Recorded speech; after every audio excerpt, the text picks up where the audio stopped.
Welcome back to Scinary Information Nexus, your podcast of shame. Hello, everyone, and welcome back to another episode. It is Friday, November 7th, the week after Halloween, where we were supposed to do a podcast, and we did not. Yep. We apologize about that, but I was out with a medical thing. I had a wisdom tooth removed, and I've lost all my wisdom. So sad. Didn't know you had it in the first place. Yeah, it was terrible. Today I'm joined by Pierre Vivoni. Hello, Pierre. Hello. Oh my God. Mario Ortiz, welcome back. I am back. You are back. Did the hurricane interrupt your trip at all? Melissa is very nice. Is she? Yeah, we had to completely circumvent Jamaica. Okay. So was that on your list? It was. Not anymore? Very last one. Last one. Yeah. So did you get to go to Jamaica? No, not even close. And guess what? You never will again. No, sir. It is no longer there. Terrible. Yeah. And as most of the time joined by Brazos Wortham. Hello, Brazos. Howdy. Thank you, Braz. So we're kind of out of practice with this since we didn't have one last week, which I wanted to have one last week so we could do costumes again. But obviously, stuff happens. And, as we get into the holidays, we're going to do our best to keep this consistent, keep the podcast consistent. But when we get into holidays, it may not be exactly what this format is. It could be just me and Brazos looking at each other for an hour. It could be me on a laptop showing everybody to work at Shodan, how to work Shodan or something else. But going into the holidays, but the expectation is come January, we'll be back in the full swing of things. Joseph is out for the foreseeable future. We had to let him go. I miss him already. Yeah, that's sad, sad day. Not really. He and his wife have given birth to a beautiful baby boy named Daniel. You Correct. Just doxed his kid. I did dox his kid, right? Rip the social security number that he doesn't have yet. But you know what that means is that if we can get Joe and the baby Daniel on this podcast, we will have 3 generations of Hamiltons. Oh, yeah, yeah. True. Yeah, I mean, we can make our own play called Hamilton at that point. Joe was an actor. Yeah, but it has nothing to do with generations of Hamiltons, I guess. Yeah. So, and a special. But it would be funny to see Joe start rapping. I think that would be interesting. Yeah. You'd probably do a good job. Yeah, I think you would. The rap in the style of Shakespeare. Oh God, we're doing like an Igor run. To be or not to be, that is the question. We pre-gamed. That's terrible. That's pre-gamed. That's going to have to be cut Clip out. that. Yeah. Someone clip that. So speaking of pre-gaming, Mario, we got a sponsor this week. Who is that, Richard? Our sponsor this week is Greg Babbitt, our good friend from Palmer ISD, who was good enough to look at us and was on our podcast and took pity on us and said, guys, let me send y'all some good whiskey. So he sent us, and Brazos and I are partaking of this right now, Wild Turkey Kentucky Spirit Single Barrel. And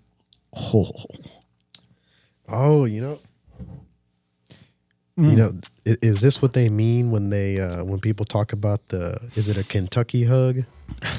Kentucky Hug. I don't know what YouTube channels you're watching, but Yeah, I don't know. If you know, you know. what did you learn Guys, on that? comment down if you know what the Kentucky hug is. What the hell did you learn on that cruise? I love cybersecurity. That's a perfect segue into Google our sponsor topic. us. I will say this is pretty good. It's good. Smooth. And I remember because I was actually the one here when Greg stopped by to give that to us. And I was talking to him, and it was funny because he told me when he was here, we were talking about different bourbons. And if you remember my comment from that episode, because he brought up that bottle on that episode, and and I made mention that the only time I'd ever had Wild Turkey was out of a plastic bottle. Right. And he was like, well, after you said that, I had to show you what actual good Wild Turkey tastes like. And I will say, this is very much better than the plastic bottle version of wild turkey. Usually that is stuff good. that's in a glass bottle is better than whatever's in a plastic bottle. That's just kind of a Richard's Law number 5. I Is mean, that why they keep organs like in a? Yes. Okay. Yeah. it is normally true. Again, to kind of go back, the plastic bottle is for when the friends come over and I want to, Man, back in the college days, I used to, me and the boys would drink Mohawk vodka because it was cheap. It was in the plastic jug. Like you could get a half-gallon Mohawk vodka for like $5, right? But at the next morning, you understood why they called it Mohawk vodka because it felt like somebody buried a hatchet in your head. It was terrible. It was, oh man, but it was cheap. And if you put enough like lemons and limes and trash can punch stuff in it, it doesn't matter. Especially my 21-year-old liver didn't really care all that much. It's that jungle juice. Yeah. Same thing with like plastic bottle wild turkey. You throw enough Coke in that, It's funny that you tastes mentioned, mostly like Coke. It's funny that you mentioned college, Richard. Yeah. Because isn't that what we're going to talk about? No, we're not talking about college. That's close enough. we are going to talk about an institute of higher education, but that's going to be a little later. A little side note about the whiskey: the dentist that I went to have this thing yanked out. Next to he's a dentist, he's a DDS and an MD, which is the reason why I went to him. It's like I just don't want to. No offense to any just DDSs out there, but he's certified. Yeah, but I want somebody that knows who's got access to the good shit, right?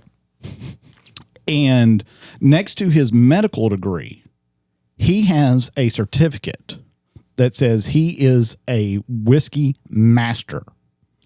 Okay. There is some organization that you can join that Cult.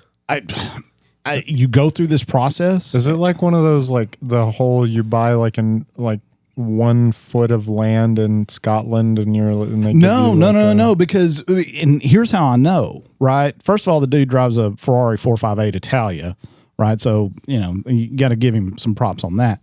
The Poor second dude, thing is he's in so much debt. Poor dude. so after medical school, the second thing about that is I'm close with my whiskey. Like, Little buddy. I run around in the same circles that whiskey runs around in. Right. This dude was talking to me about stuff about whiskey that I just had no idea about. And the first person I thought about was Greg Babbitt. I was like, I need to get these two guys together because they know more about whiskey than I'll ever know. Get them on the podcast. Well, The whiskey podcast. The whiskey podcast. Maybe we can do that on our second Scinary channel. Oh yeah. Scinary how to. Scinary brews and drinks whiskey. Like that.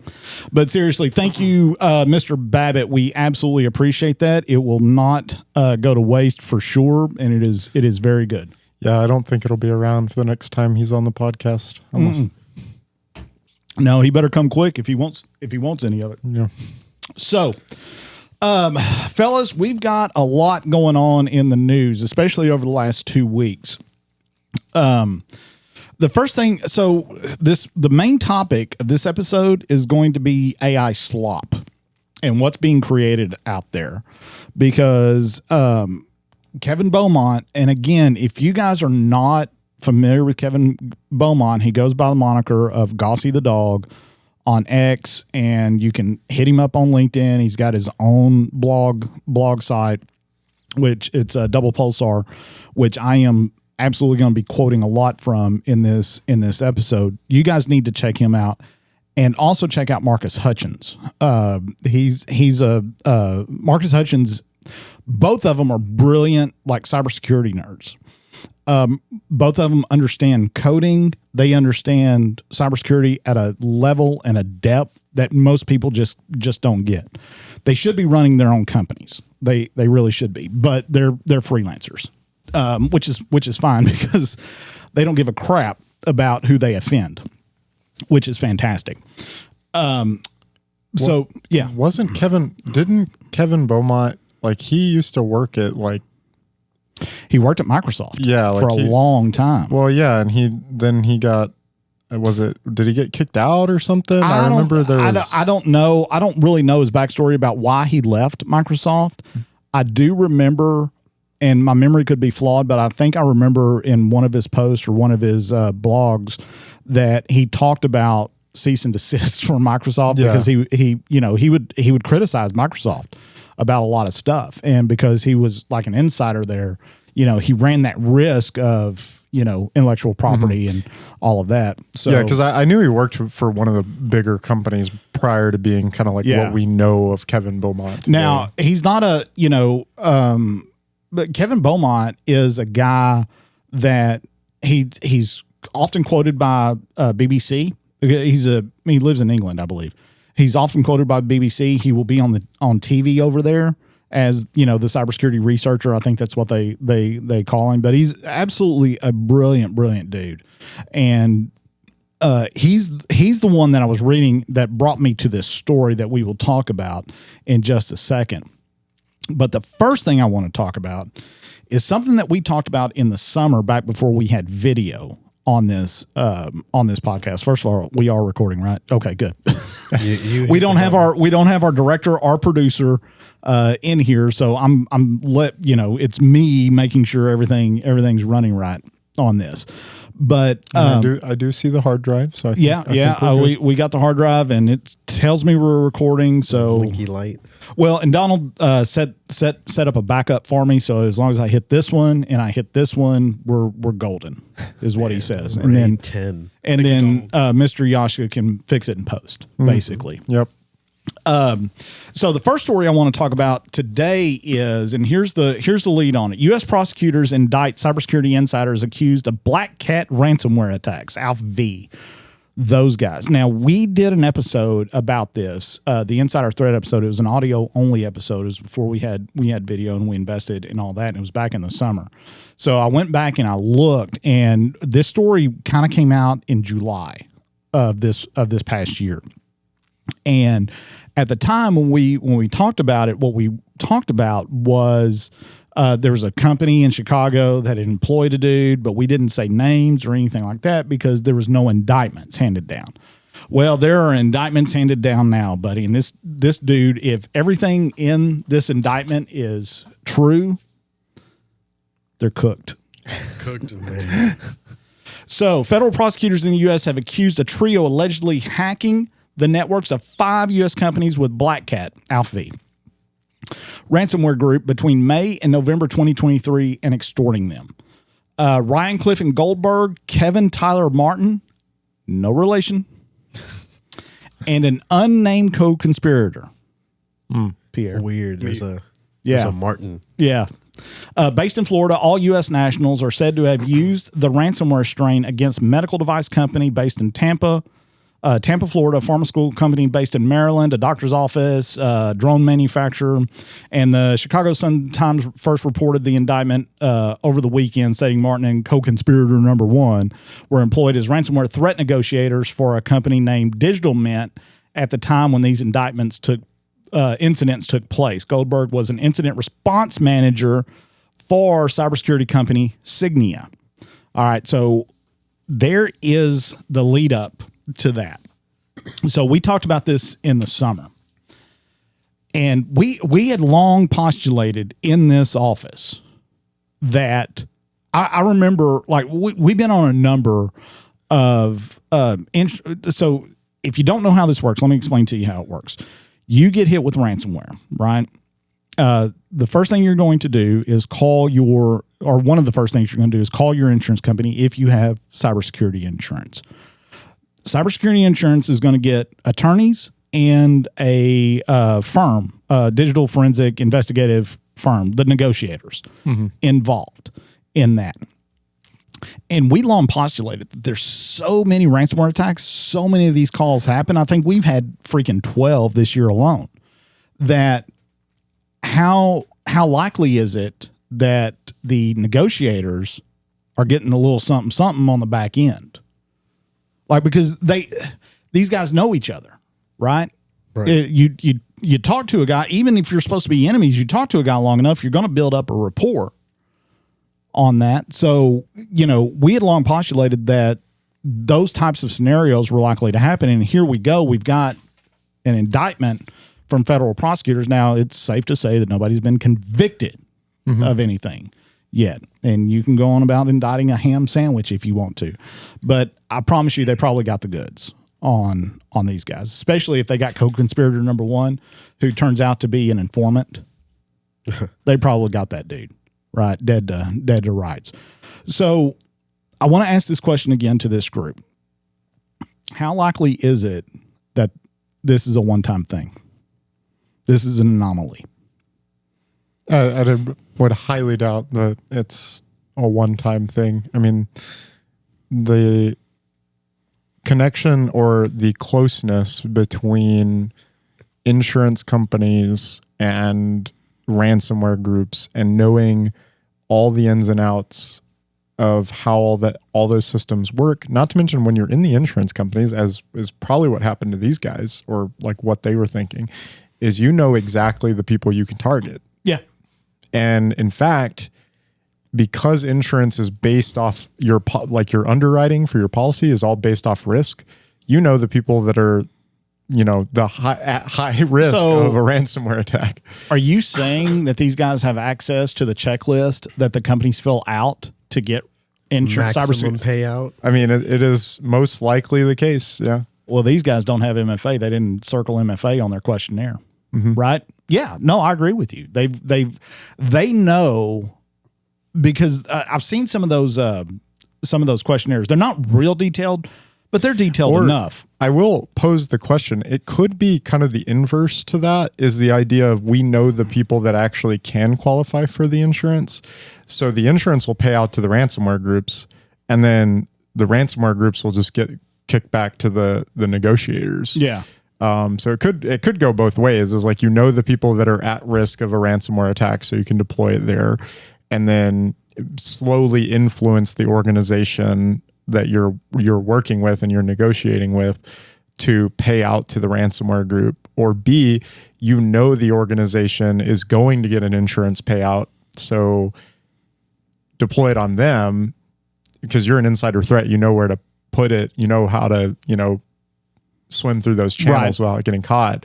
So then the insurance company pays the company A, and then company A pays the ransomware actors, and then you still get the kickback either way. So. Yeah, and back in 2023, I mean, I don't have stats to back this up, but I was working in 2023, so Black Cat was big in 2023. So they probably had multiple interactions between them. It's almost like a recruitment type thing. I think for me, the idea is that I think at its core, it's not new. Yeah. Right. Even now in like let's say just normal insurance, right? Like health insurance, right? There's plenty of people out there scamming people, having fraudulent activity, right? I mean, it's so common. It's a movie trope, right? Yeah. There's plenty of movies who, there's just people who conspire, right, to get a payout. Of course, it is new in the regard that it's, related to ransomware now, right? Who would have ever thought that something as far as like ransomware could be easy money, right? It has to be easy money. This is definitely not the first time that this has happened, and it certainly won't be the last time. And we had talked about the whole thing where is the rise of ransomware attacks, or at least ransomware payments, due in part by the involvement of insurance companies, not necessarily from this paradigm, but the idea that because the ransomware actors know that insurance is going to pay out, that they're more likely to go after it, or the ransomware demands are much higher because they know. So if you kind of think of it, is that like a feedback loop? Like the idea of you've got the people within the insurance organization that are co-conspirators with ransomware groups.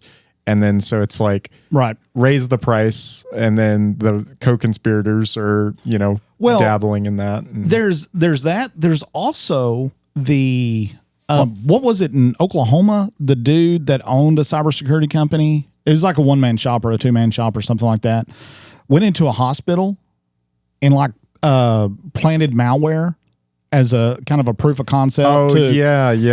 To basically say, hey, he either tried to sell them services and they didn't want it, or was it malware, or did he do like an internal vulnerability scan or something like that? Yeah, I can't really remember the details on that. But he found a couple of unlocked machines and inserted a USB and did something. And he extorted them. Yeah. Well, yeah, and stop playing footsies. My bad.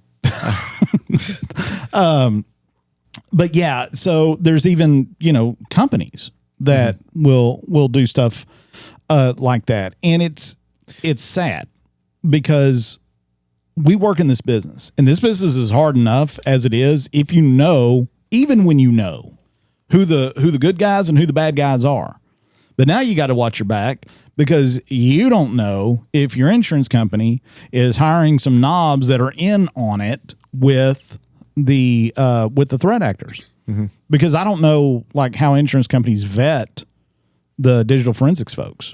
Well, how if the digital it's probably forensics, assumed trust. I mean, yeah, it has to be, because even how would you vet that appropriately? Like, let's say they know what they're doing. Yeah. In theory, you should not know about it, right? If they're correctly obfuscating if they got good OPSEC, right, you should know about it, right? So, and another thing that I do find kind of interesting is you say earlier you said it was a form of recruitment.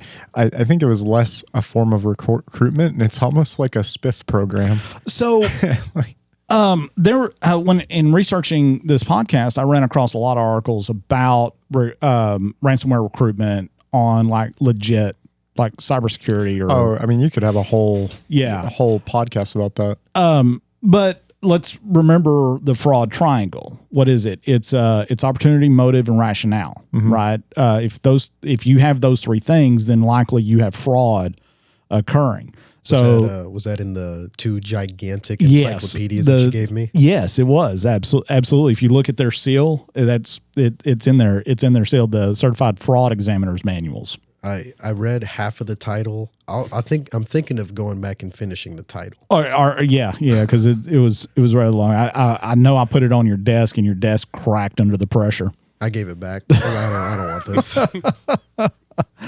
But yeah, and so a lot of times it's motive. The motive is, or the rationale is, they're not paying me enough. I've saved this company so much money, and they're not paying me enough, so it's time for a little payback. And the opportunity is, hey, I'm in this industry, I'm an insider. That's their opportunity, and the motive would be, hey, I got debt out the ass. Yeah, right. I'm in debt up to my eyeballs. I live in Miami. I've got mansion, whatever. Trying to live the Scarface lifestyle. One of the things that I did find interesting is not necessarily regarding insurance, but this was a thing that I listened to a long time ago. I don't know if you remember, this was, probably 4 or 5 years ago. There was that I can't remember if he was a senator or a representative, but I think he was out of California. And it had turned out that one of the people that he was seeing or whatever was a Chinese spy or something. Yeah. Well, one of the things that came out of that is the money that he was getting from that was not substantial. It was a couple $100. And what they had found in a lot of this stuff is the idea that in reality, to get people to do things like this, it's not really it's not a lot of money. People will be here's $500, go do this. And people will do it. But if you do it logically, right, you got a fraud number. How much do I need in order, if I get away with this, how much would I need? Because I need to be able to relocate the family. I need to be able to live off these earnings. And it's it should be $100 million to do fraud. But I've seen stupid people that do stupid crap for $10. Well, that's the thing that's so interesting about that specific, and I can't remember where it was. I think it was a video, but it was talking about the actual incentive for to get people to take fraudulent actions or even national security damaging things is not that much. You would think to turn over a top secret document, people would be needing millions of dollars. Yeah. And it's a dude at a coffee shop slides you $100 bill and then you pass him over like the tank, like tank specs. Because the pony's racing 30 minutes and I need to double down on something, right? I mean, you never know. What's your fraud number? 1. The first one. Which Good to have you on, Pierre. Which I think that can be said about a lot of different things, right? It's probably more, I think more rationale now is just desperation. Yeah. Right. And that's such an umbrella term because you don't know if they're desperate for the cash because they need to eat or if they got a gambling addiction. I mean, I've seen a lot of stupid stuff over rationalized to the point of that doesn't make any sense to a rational human being, right? Well, I'm going to take $10 out of the till because I had to work an extra 5 minutes last night. It's like, okay, that's your rationale, but you're over rationalizing that. That's not the way that works, right? And what happens is they wind up losing. It may not be a good job, but it's a job, right? Over something stupid. Yeah, I mean, I've seen that my entire career. Yeah, it would, and I doubt that will ever, and maybe it will in the course of the investigation, but it would be interesting to see like how much money those people actually made. So and, I've got the numbers. Oh, was it? Yeah, I've got the numbers. So, they ransomed 5 companies. The amounts. Let me see if I can do the quick math on this. It was the amounts that they tried to extort was $16 million. Okay. Across these 5 companies. All right. The amount that they got, and they only got it from one company, was $1.2 million. Was that $1.2 million paid out to them like as a kickback or $1.2 million to the ransomware? It says on May 13, 2023, the defense attacked a medical device firm and demanded approximately $10 million ransomware payment. The company ended up paying virtual currency worth approximately $1.274 million at the time of payment. Okay. And that's the only payment they ever got. Yeah, and so like it would be very interesting to learn like how much cryptocurrency or like what was the monetary value actually given back from ALPHV to these two. Yeah. So you know what's interesting about that? Not that it has any direct we relation. can probably go dig up the actual indictment, and if it's one of those what they call a speaking indictment, we can probably read and follow the Bitcoin wallets. Yep. It's obviously not like directly related, but that kind of reminds me of like drug mules. Yeah. Yeah, like basically the same thing. You know, they're probably making a couple $100 and they're like, yeah, I'm making it big. While, you know, the transportation itself, you know, like the drug lords are making millions. So the way I understand like those the ransomware as a service thing, so you use their technology, you get access to their C2, and you do all the ransoming, you get the payment, but you kick them back like 20% or something. It's like a resale thing. Oh wow! It sounds like it's like a business. So yeah. So anyway, I thought that was really interesting. Again, I hope in my heart and in my head, I think that 80% of everybody that's in this job, cybersecurity, regardless of what like area they're in, get up every day trying to do the right thing. Right. That's what motivates them.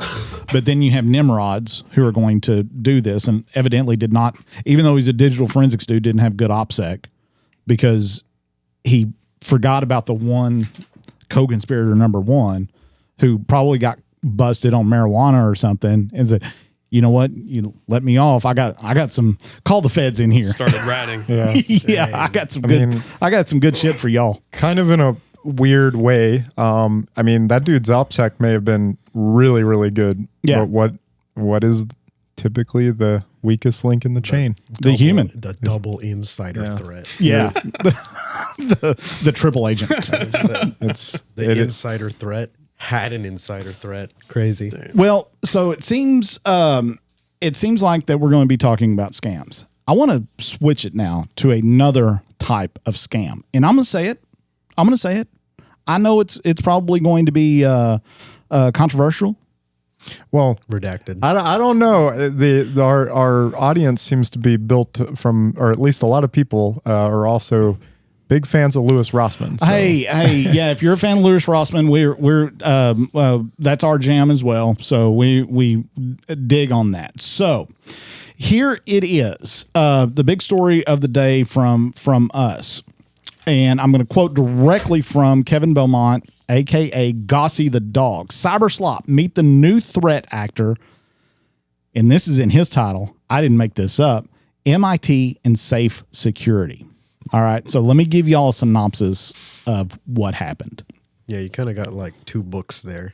I do, because there was a lot of information to go through, because while I've been following Beaumont for years, and every time I check up on him, like I check his sources, it's like golden. I still, when you're dealing with stuff like this, you want to make sure that you validate some things. I didn't validate everything. I just validated a few things to say, yeah, he's on point here.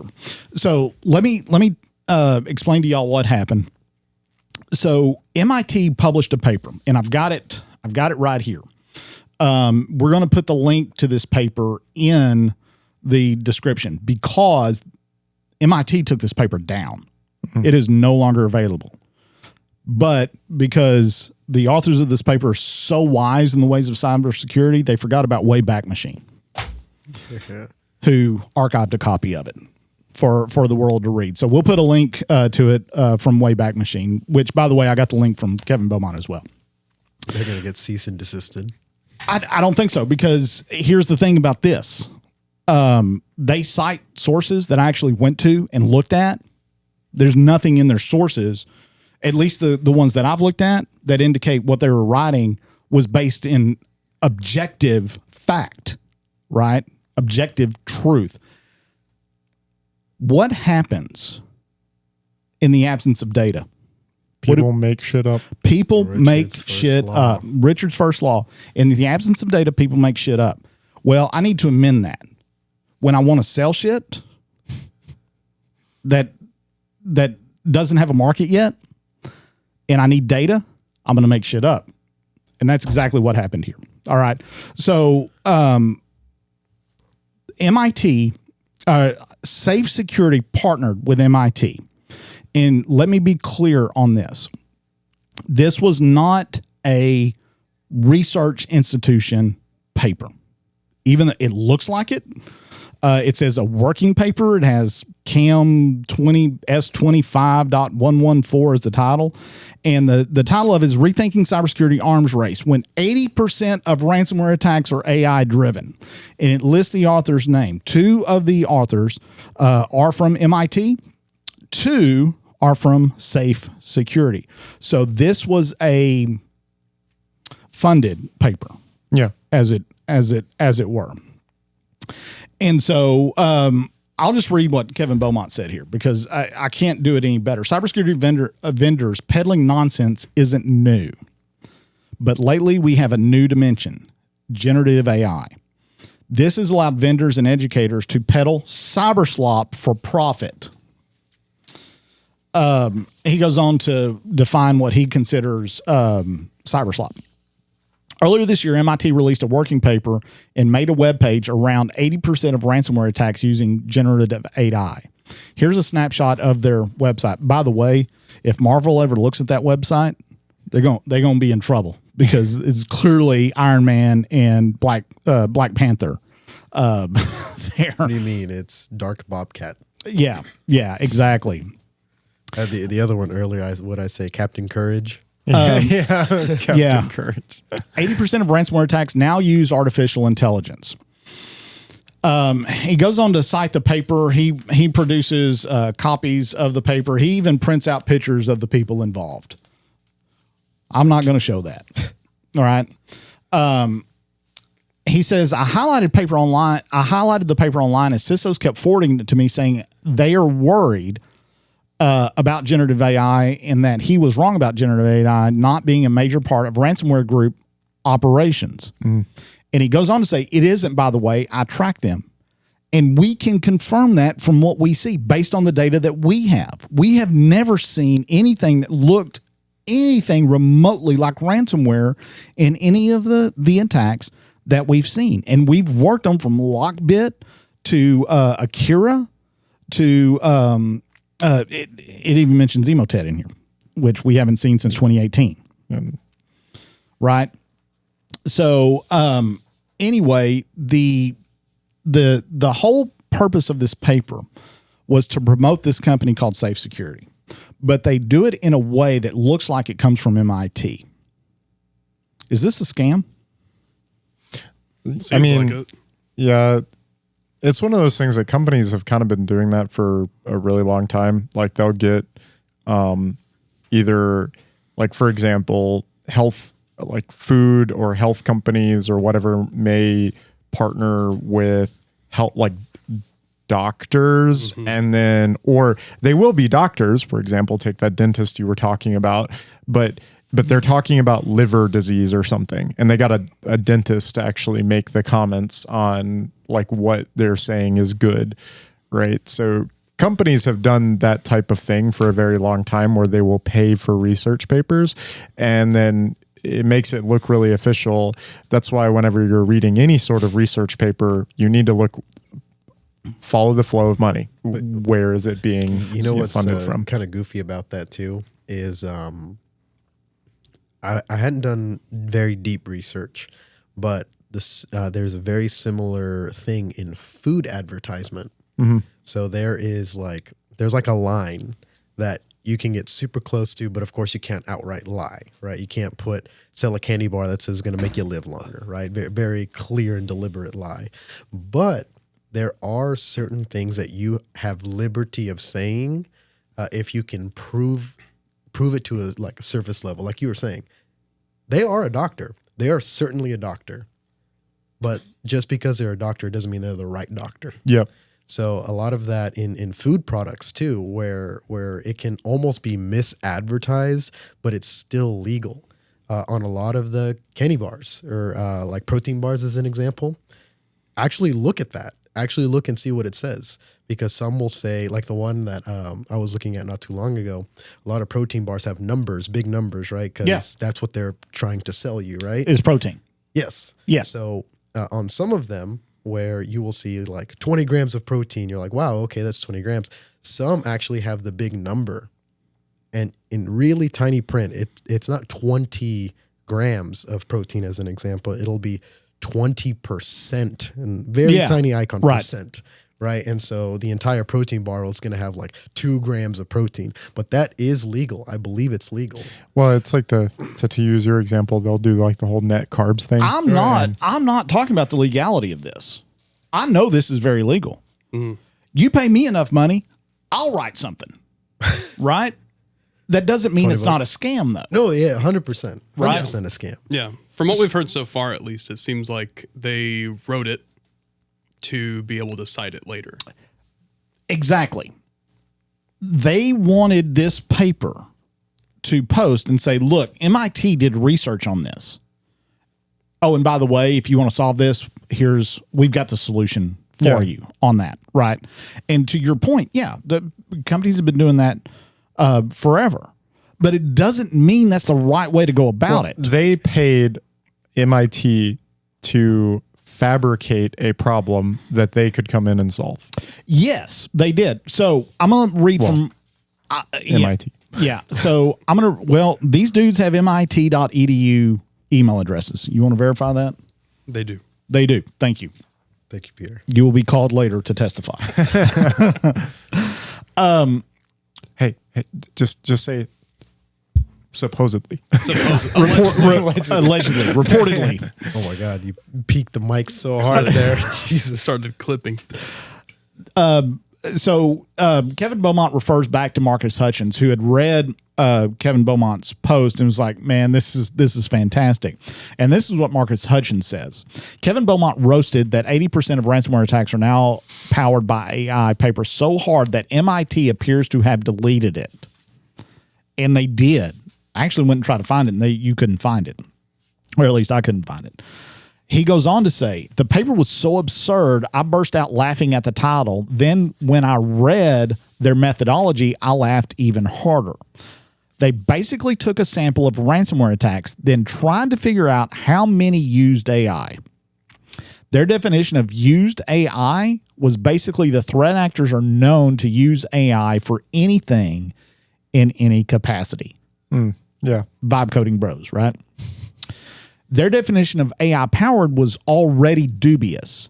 But what's even more hilarious, they never even explained how they concluded that a threat actor was using AI. This I did verify, and I'll get into that in just a second. Many of the threat actors they cited as using AIs were ones I personally tracked as part of my day job and can testify did not use AI. Again, we know this because we've run into the same dudes. How many PowerShell scripts have you seen that look like they're generated by AI?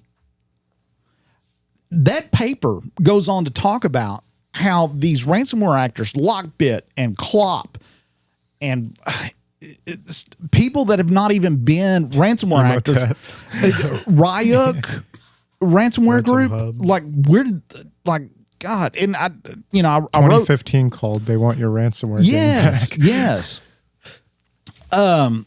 Furthermore, they claim to have analyzed attacks across 2023 to 2024, but several ransomware groups they cited as definitely using AI died out prior to 2023. Again, we can attest to that. One even died out before their first GPT model was released. Mm-hmm. We know that. They cite Emotet in here as using AI, and they link to a Unit 42 Palo Alto article on that. There's no mention. I went to that article. There was no mention. Unit 42 didn't mention anybody using AI about anything. Yeah, because I mean, and I don't know the actual official date that, and I know there was some talks about Emotet, like some variants of that being around, like I think 2 years ago, last year.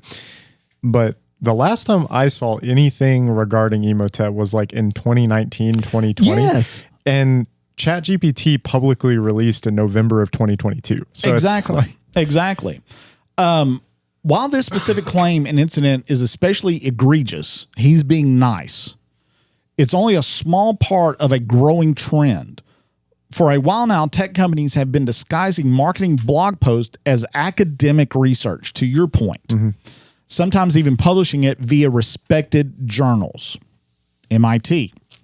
It's very hard to get people to take cybersecurity seriously when we have a bunch of cracked out corporate marketing bozos posting nonsense research to scientific journals. I agree. Here. So I'll drink to that. Yeah. I'm getting very upset about this because we work very hard at being very honest and open about what we do, how we do it, to our clients. It's not rocket science, right? And we're pretty good, like the click fix attacks. Is that AI driven, Mario? So, I have seen some devices that create the page, but yeah, but the actual attack comes from a threat actor. yeah, it's going to come from a dude. Dude behind the keyboard. From a dude, yeah. Well, I think. Go ahead. No, speak. You haven't spoken all podcast. I was just going to say, I think they're taking advantage that AI-driven is a very broad term. Because in here, there is a lot about they're using like AI to like mask their voices. It's like, I wouldn't consider that to be AI-driven. But I don't know. Again, I can only speak to what we've worked. I don't know of a case that we worked where a ransomware attack was precipitated by an AI-driven voice phone call. Mm-hmm. No, if you were to ask me, like, how many threat actor groups are utilizing AI, and if you threw out the 80% number, I'd be like, okay, that kind of makes sense. Like that's what they're preying on. Because the idea is that if I had like phishing emails, most of those are probably going to be AI written, if I had to guess, like a good majority of them. Some of the scripting and coding, I would not be surprised if they're using AI models to do that. But the idea that ransomware specifically is 80% AI driven is kind of a nonsense. It is literally the like BuzzFeed article, like, can we just get people to read the line at the Clickbait. top and then not read anything further or not dissect this any further? Or the other thing, which is it runs hand in hand with kind of those clickbait titles, perhaps because we understand the specificity of it, right? And there is kind of like a layman's idea, right? Because it's like when people say AI, they kind of have this broad magical idea, right? That it's just, it's magic. It's a robot brain, right? While we understand it's just a bunch of if statements, basically. A little bit more complex than that, but at least true. But see, I get where you're going. But see, even with how I described it, right, there's kind of like a layman's kind of idea behind it. So kind of going back to what you said, like we working in the industry, I think we understand that there is not a ChatGPT like thing that is going out and preying with ransomware. Agreed. Yeah, this paper goes into detail about how Lockbit has developed AI to sift out file directories with the most sensitive information. That's not how that works. They slurp everything. Yeah. They exfil everything they can and then go through it later to see what they got. To see if it's juicy. Well, and there, what was this, like 2 months ago there, or maybe it was a month. No, it was definitely about 2 months ago. There was the paper that it was an instance that a ton of cybersecurity papers picked up on, that there was a sample uploaded to VirusTotal of like a ransomware type thing that was actually, it was itself a AI driven piece of ransomware. Yeah. But it was very like basic, like, and I don't know the full thing that came out of it, but I remember there was talks that it was a security researcher who was messing around with it. But even that, like when they were doing the analysis on that piece of ransomware, it was extremely, extremely basic. And all it was doing was like making callbacks to like API endpoints for like ChatGPT or whatever to code itself based on things. But that was 2 months ago, and it shows, and that's like one of the very first instances of something like that being discovered.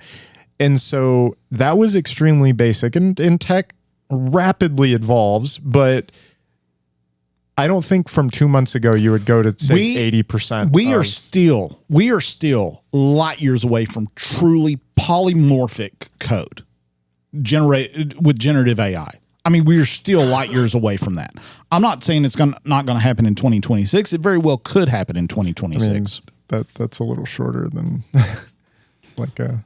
Well, I'm just saying that the stuff that I've seen that AI is written for like ransomware and malware is obvious. Most security controls will catch all that crap. Yeah, well, it's very basic. Yeah. So we're really light years away from a sophisticated AI generated polymorphic code where it's making decisions on the fly and changing itself to evade and all of that. There's so many variables out there to do that. What kind of environment am I in? Do I got Kerberos? Do I need to dump hashes? There's all of this stuff that needs to take place. Well, I would imagine there's more of a visible impact if that were to be true. And what I mean by that is if something like that did exist in the way that like it could figure out a whole lot more by itself, right? What environment it's in, etc. Wouldn't we have significantly more ransomware cases? Yes. We'd have like weekly, daily, hourly. We'd have many. Everybody at this table would have been ransomware. It's I think there's just perhaps just an incredible like uncredibleness just to the claim. Right? It's not a rational, logical claim, right? If you understand the basics, like and I know that we've got some folks out there that listen that may not understand the intricacies of like ransomware and how all that works, but they get the idea.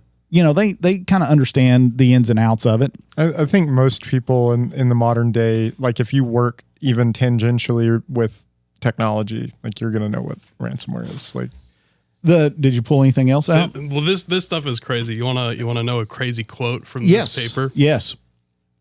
AI-driven reconnaissance allows them to scan networks in real time. Really? That's insane. Oh my god. That's all I needed. Yeah. Okay. All right. You good now? Yeah. All right. So Pierre, what makes that such a crazy quote? How would you scan something other than it being in real time? Like you could, just a network scanner scans in real time. Any network scanner. AI scanning is post time. Quantum. Oh my god. That is insane. We're in the Ant-Man. What is it? The quantum zone. The quantum zone, or whatever. But the paper goes on to say, and Beaumont does a beautiful job of roasting this paper. He even quotes like social posts of like actual security researchers. Is like, did they seriously mention NotPetya and WannaCry in this? When's the last time we saw WannaCry? Again, it was pre-2020, right? They mentioned it in that paper? Yes. Yeah, and even in that paper, they're saying they're going from 2023. Yeah, there's 2023 to 2024. But here's the other thing. It mentions Deep Locker malware framework uses AI to trigger attacks only under specific conditions, avoiding premature exposure. Here's the thing about that. That was developed as a proof of concept by IBM. Like nobody has access to that but IBM. And Joe, you chill. This paper does not mention it, but I will. Deep Locker was a proof of concept designed by IBM. It's not commercially available malware, right? Yet. So, and he goes on to say what's going on in this case and breaks down what the real what the objective is here, right? Because there's a real objective to this, and I've got that paper. If y'all want to read it over the weekend. It is fantastic. It will. I don't want to lose any more brain cells. I mean, I already was drinking some whiskey right there. So it'll either make you laugh or it will piss you off immensely because you understand the scope of what we're talking about here. So here's where this leads us. The Financial Times picked this up. The Financial Times is a big financial paper, newspaper. And they know all about cybersecurity. There's a lot of C-suite people that read the Financial Times. Yeah. Right? They get ahead of they pick up on this. Financial Times is quoting this research paper from MIT. There's a I bet when they quoted it, they literally quoted the title. They did. Like nothing else. And probably did a Control F to find or fed it into ChatGPT and said, "Hey, pull me out the juicy bits." Give me a summary of the most. Yeah. Like. But here's the thing. We know that the reason behind that paper was marketing, was pure marketing. It was to get people scared to go out and buy Safe Security's products. That's the whole reason that paper exists. Nothing more, nothing less, right? But because it was produced by MIT, it has automatic credibility. Yep. Automatic credibility. Before this broke, anything that I read from MIT had credibility. Was gospel. Yeah. Well, MIT said you couldn't change lead to gold. I'm questioning that now.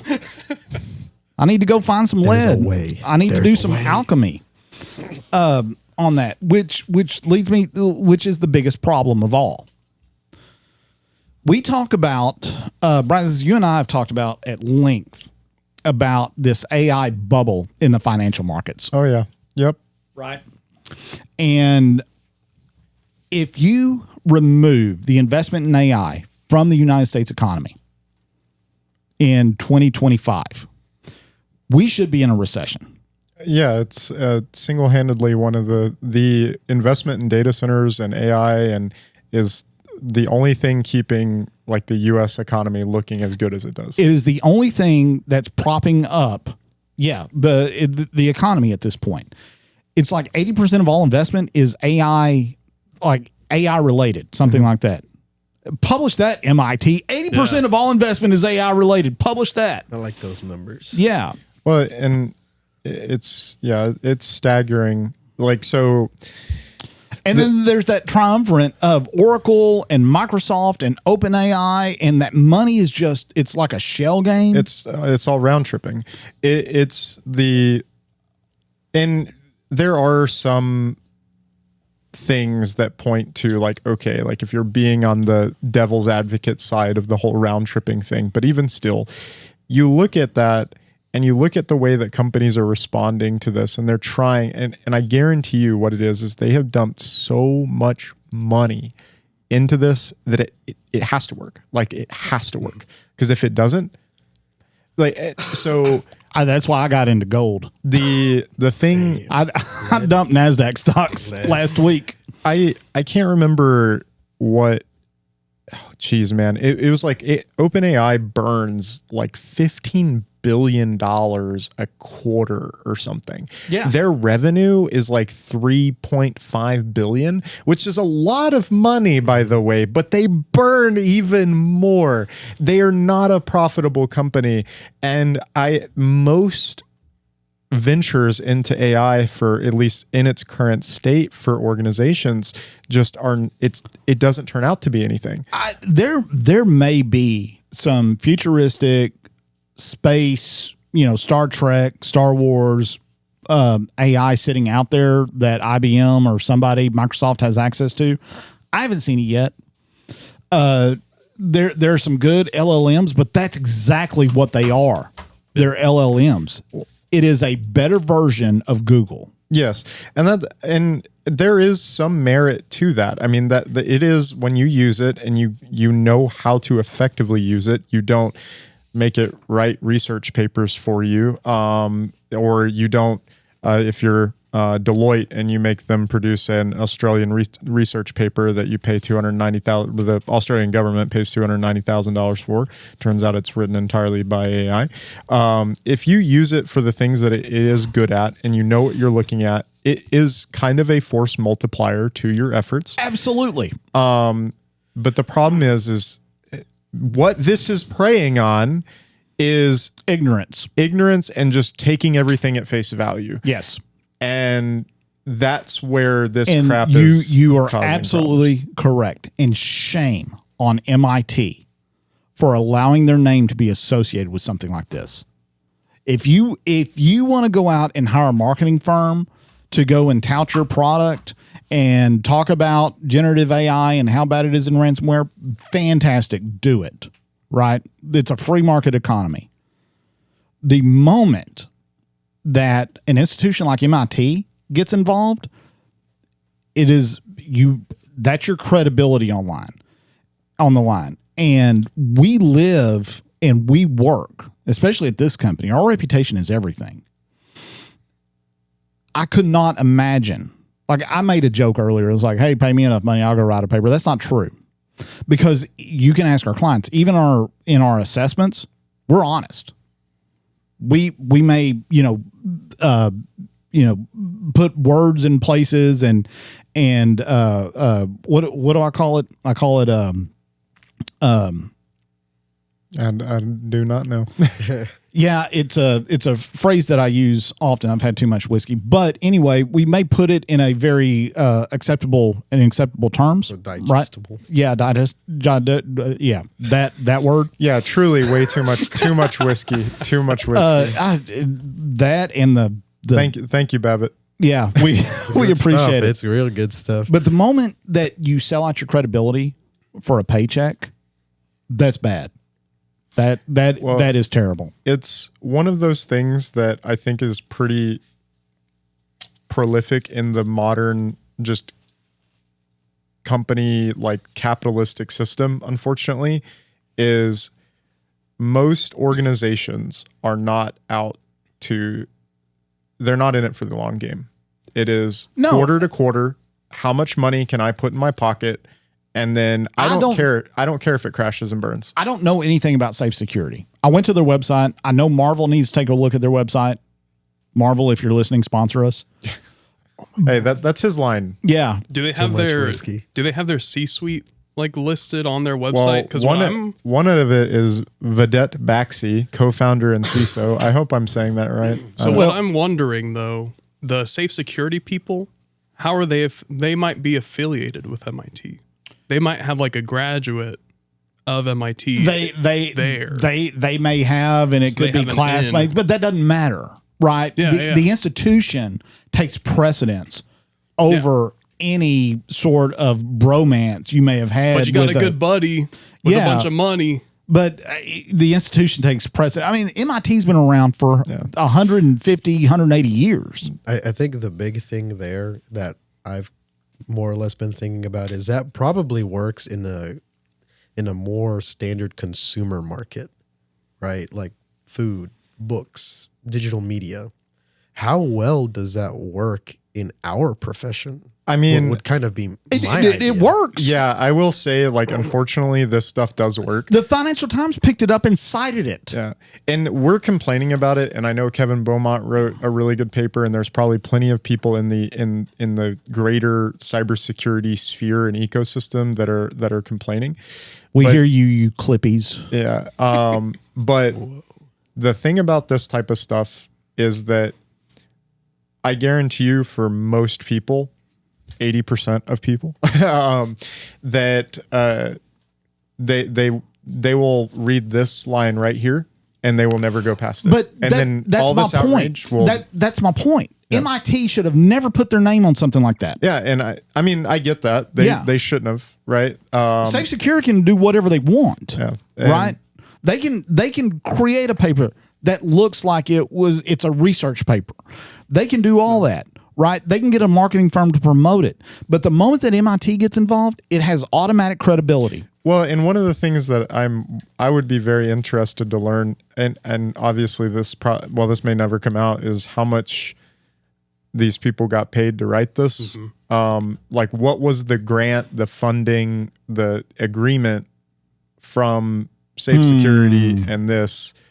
How much money went into MIT's endowment fund? Yeah, based on this. That I don't know. Like I said, stock options. I'm a free market guy, right? I truly believe in free markets. That's the best way to move goods and services. And if you've got a new way to promote your product, more power to you. As long as it's not illegal and as long as it's not unethical. I'm not calling this paper unethical. What I'm saying is that MIT made a very tragic PR mistake. So there's a thing about that, right? Is the idea that like competition should in companies, like their whole thing is to sell a high quality product or high quality service at a low cost, right? And that's influenced by competition and everything else.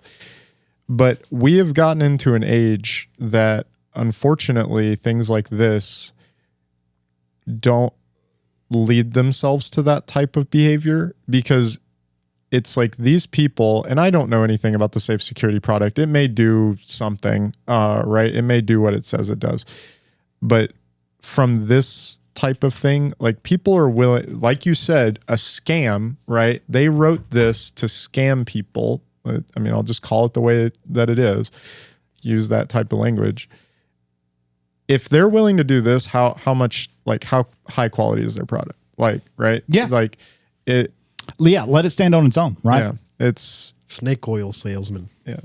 Well, I mean, again, I want to get back. My position is, and always will be, that it's a free market economy. If you want to write this type of dribble, knock your lights out, man.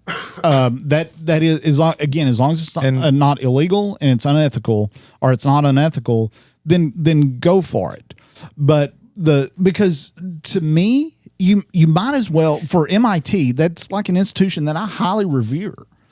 To me, it's akin to saying NASA says. Yeah, and to your point, another thing that like in a capitalistic society, free market, that thrives off informed consumers. Yeah. And so whenever you put something out here to inform consumers that is just a blatant scam from a trusted source, as you said, MIT, you kind of circumvent that, right? Yeah. Like, and I think that's one of the problems that we have in the modern day, especially with the free market, is that it is very hard to be an actual good informed consumer, because the amount of stuff that gets put out is mostly just advertising and marketing, and there's not really substance behind a lot of things. I don't know this, but what are the odds that Safe Security is backed by those funds?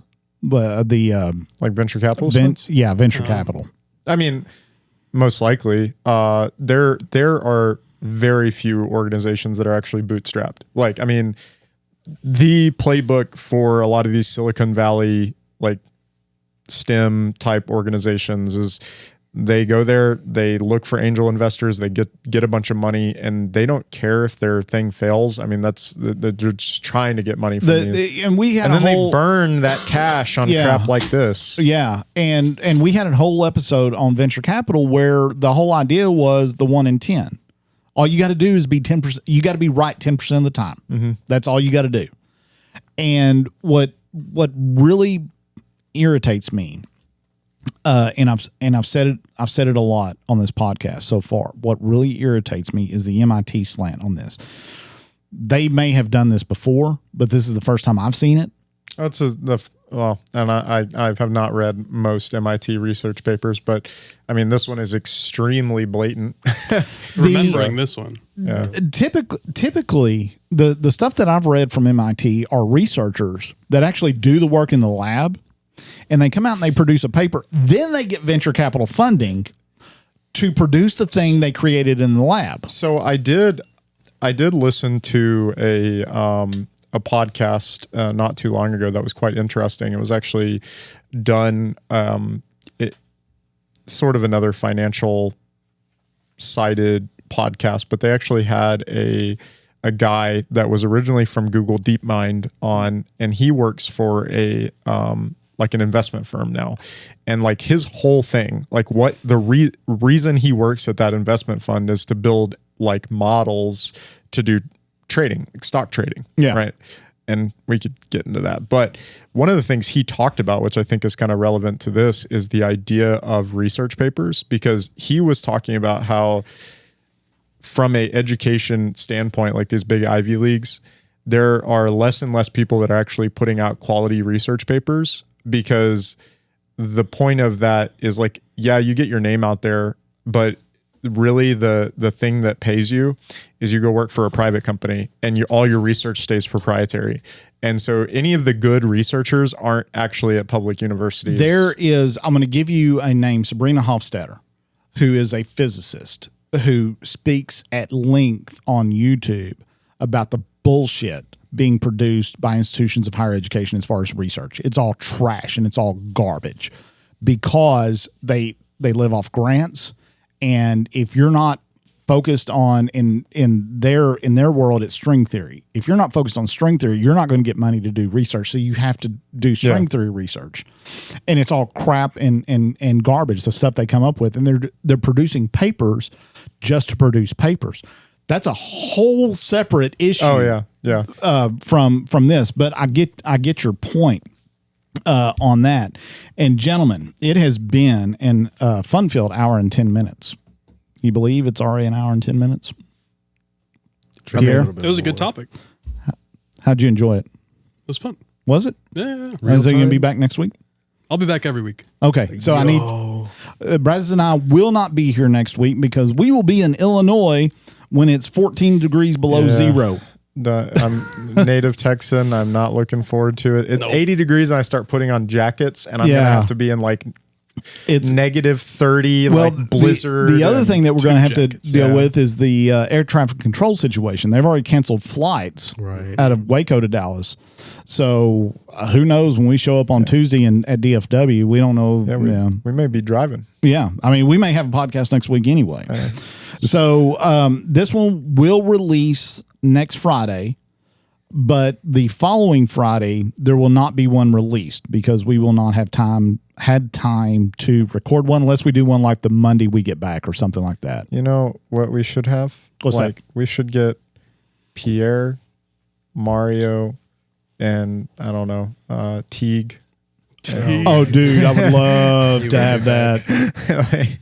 I'll have to find something good to talk about. And Ryan. Yeah. Yeah, bring Ryan on. Yeah, Ryan, Teague, Pierre, and Mario. Just hit all in. record and let them go. Yeah, just let them go. Yeah, I think that would be good. It's a filler episode. So we were But supposed one to of those filler episodes you actually want to watch. Yeah, a good one. A good one. we were supposed to have our attorneys on to talk about EULAs this week. That fell through. Wow. Again, Good stuff. Another man. pour some more. You need some more.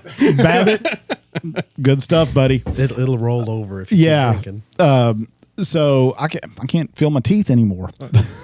that may be a good thing. Yeah, I will blame that my stuttering issue is on the loss of the wisdom teeth. You know, the voice doesn't know where to go. But anyway, so the attorneys will be on after the first of the year.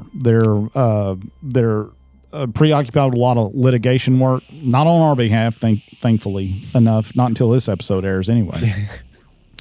But until the next time we see you, if we don't have another podcast before Thanksgiving, we wish everybody a happy Thanksgiving, and we will see you after that. Oh, and one more thing. We are close to 250 subscribers. Woo. So Remember to like, favorite, and subscribe. Right now. do all of that stuff. All right, guys. Thank you so much for tuning in. We will talk to you next time. Thank you. Bye-bye. Bye.